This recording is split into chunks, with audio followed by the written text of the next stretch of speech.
En otras informaciones, esta mañana miembros de la Democracia Cristiana presentaron un documento sobre la conmemoración de los 40 años del golpe de Estado. Reporteando esa información estuvo más bien Gustavo Manén, quien nos va a contar detalles. Hola Gustavo, buenas tardes. ¿Cómo estás, Verónica Schmidt? Así es, en el marco de estos 40 años donde se conmemora, por cierto, el golpe militar de 1973, una carta que fue firmada precisamente por 92 militantes activos de la democracia cristiana, titulada Lecciones de la historia y desafíos para un tiempo fecundo. La democracia cristiana, 40 años del golpe de Estado. Precisamente estos dirigentes recuerdan lo que fue el rol de la democracia cristiana durante el golpe de 1973. Se hace mención, por cierto, en esta carta a la misiva que firmaron 13 militantes de la democracia cristiana, conocida como la Carta de los 13. En esta misma conferencia de prensa que se realizó aquí en el ex Congreso Militar, en el ex Congreso Nacional, estaban precisamente 13 destacados dirigentes que firmaron esa carta, como son el ex secretario nacional del partido en esa época, Belisario Velasco, el actual senador Mariano Ruiz Esquide y el ex diputado también Ignacio Balbontín. Mucho se hablaba respecto a si la democracia cristiana debería pedir perdón por el rol jugado, considerando que también era un partido opositor al gobierno de la Unidad Popular encabezada por Salvador Allende. Respecto a eso, Belisario Velasco también se refirió a lo que fue esta carta y el contenido, por cierto, firmada al día siguiente del golpe de Estado. Escuchemos. Nosotros planteamos ante el país que tanto el gobierno como la oposición debemos reconocer nuestra responsabilidad en lo que está ocurriendo, porque el mantener una democracia es responsabilidad de todos y no de unos pocos.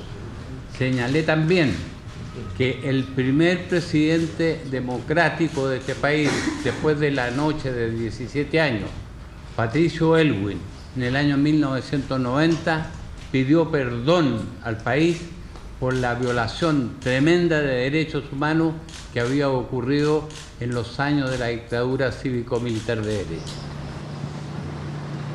Si bien es cierto, Belisario Velasco recuerda el perdón pedido por el entonces presidente Patricio Aylwin cuando asumió como presidente de la República al retorno de la democracia, nunca ha habido un pronunciamiento oficial como partido político de la democracia cristiana sobre una disculpa pública sobre el rol que ellos jugaron precisamente. Ellos niegan que efectivamente existan documentos donde ellos hayan pedido precisamente el golpe a los militares. Dicen no hay documento que exista y que eso es absolutamente inexacto.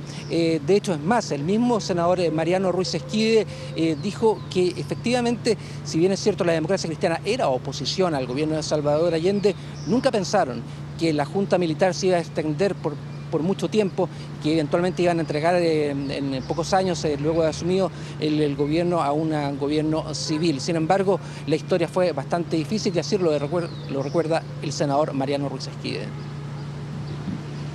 Todo el mundo también, señorita, estaba convencido que las Fuerzas Armadas en Chile jamás iban a hacer un golpe militar largo, asesino, con violencia como la que hubo, con gente humillada como lo fue en los derechos humanos y muchas veces expulsada o simplemente muerta. No veo razón para que deba pedir perdón como partido político en la producción, en el hecho del golpe y en la forma que se produjo después la dictadura chilena.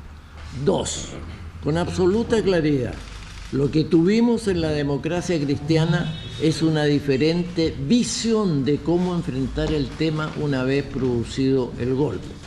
Tres, si ustedes me dicen quiénes fueron responsables de que se produjera el golpe en Chile, todos, no excepcionalmente la democracia cristiana. Todos fueron responsables, dice el senador Mariano Ruiz Esquide, y que el Partido Demócrata Cristiano en ese sentido no debería pedir perdón, porque claro, dicen que efectivamente ellos pensaban que este no iba a ser una junta militar que se iba a extender por mucho tiempo, ni menos con las violaciones a los derechos humanos que se fueron conociendo luego del golpe militar de 1973. Nuevamente queda instalada la discusión respecto al rol que jugó la democracia cristiana, que recordemos que después en los 80 se transformó también en un partido activo en la oposición al gobierno militar, al régimen militar de la época, con las distintas fuerzas políticas que también eran contrarias a la dictadura militar.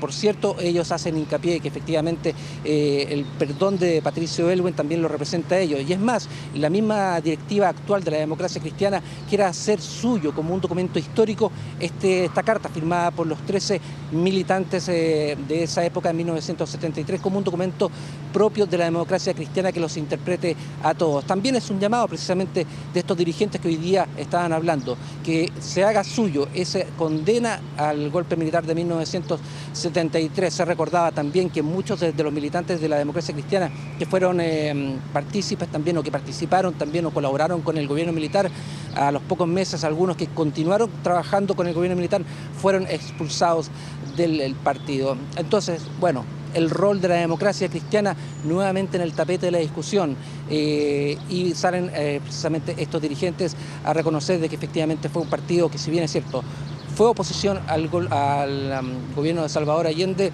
también fue duro en condenar las violaciones a los derechos humanos durante el régimen de Pinochet. Verónica. Bien, Gustavo Manén, muchísimas gracias por tu despacho. Cualquier otra información del ámbito político te vemos de nuevo. Que estés bien. Chao, chao. Nos vemos, buenos días. Chao.